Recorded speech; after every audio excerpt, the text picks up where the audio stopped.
Good morning friends. இந்த lemon என்னமோ தெரியலங்க, கலர் மாறி இருக்கு. இந்த கலரில் இருக்குது. ஏதாவது நோய் தாக்குதலாம் என்னன்னு தெரியல. பாருங்க, இதில் ஒரு பதியம் போட்டிருக்கேன். அது சரியாக வருமானன்னு தெரியல. இன்னொன்று ட்ரையல் பண்ணணும்னு இருக்கேன். ஒரு புள்ளியாக இலைகள் மேலேயும் புள்ளியாக என்னமோ இருக்குது. வெப்பெண்ணெய் கரைசல் தான் போடணும்னு இருக்கேன். இது மொத்தம் 6 காய் இருக்குது.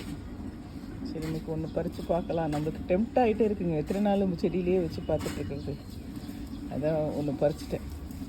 கொஞ்சம் லைட்டாக அமுங்குது. இது கொஞ்சம் பழம் ஆயிடுச்சுன்னு தான் நினைக்கிறேன்.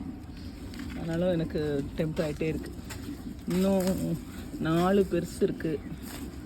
இன்னும் 5 காய் இருக்குது. சின்ன சின்ன ஆசைகள், சின்ன சின்ன சந்தோஷம். தேங்க்ஸ் ஃபார் வாட்சிங்.